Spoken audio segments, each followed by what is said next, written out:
Great Wall Hotel ဘောနော်17ရက်နေ့ညနေရှင်နှင်းစရာဇာတ်လမ်းလေးတစ်ပုဒ်ပါခုမှမင်္ဂလာဆောင်ပြီးတာဟန်နီမွန်းထွက်လာတဲ့လင်မယားနှစ်ယောက်ပေါ့နော် Great Wall Hotel မှာတဲတယ်ရန်ကုန်ဆက်ကူဖို့အတွက်သူတို့ reception မှာ check out လုပ်နေတဲ့အချိန်မှာပဲဒီငလင်းဖြစ်လိုက်တဲ့အချိန်မှာနှစ်ယောက်လုံးပါသွားတယ်ပေါ့နော်သူတို့ရဲ့အိတ်လေးပါ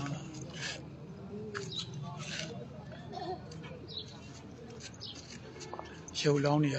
မမီတော့ပါဘူးခန္ဓာကိုယ်မှာပါတဲ့လက်စွပ်တွေဟန်ချိန်းတွေဆွဲကြိုးတွေနဲ့ပဲအမျိုးသမီးရုပ်လောင်းရတော့မိသားစုကအတီးပြရပါတယ်ကျန်နေပါသေးတယ်အမျိုးသားရုပ်လောင်းနော်အခုထုတ်တော့မှာပါ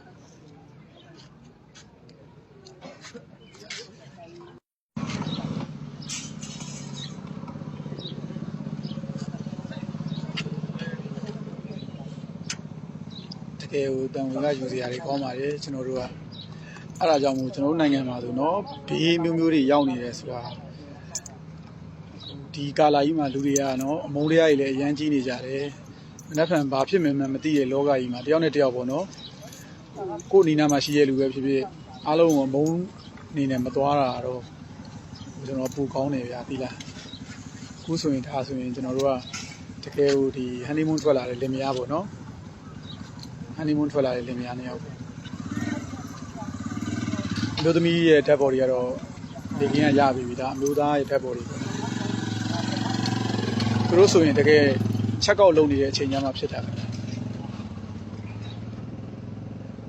နှက်ဖန်ကိုကြိုးမမြင်နိုင်တဲ့လောကကြီးပေါ့နော်ကျွန်တော်တို့ဟိုတနေ့ကအမှားတယောက်ပြောသွားသလိုကိုယ်နီနာမှာရှိတဲ့လူတွေကိုတန်ဖိုးထားကြပါအားလုံးမိသားစုတွေပေါ့နော်အမုန်းတရားတွေနဲ့ကြောက်နေနေရမခေါ်နိုင်မပြောနိုင်နေဖြစ်ပြီးမှနောင်တရတာတွေမျိုးတွေမဖြစ်အောင်ပေါ့နော်တက်နိုင်ဆုံးနေ့စဉ်နေ့တိုင်းပေါ့နော်ကျွန်တော်တို့ကတတိတွေအတိတွေနဲ့နေဖို့လိုပါတယ်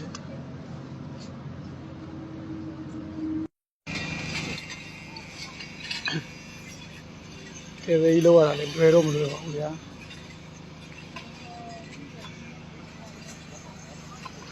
ဒီရောက်မှာဟိုရှိသေးတယ်ကပ္ပကင်ရှိသေးတယ်ဒါတော့ဒီအမျိုးသားရဲ့လောင်းပေါ့နော်ဓာတ်ပေါ်တွေကိုခက်ခက်ဆွဲထုတ်နေအမျိုးသမီးကတော့နေကင်းတွေဆွဲထုတ်ပြီး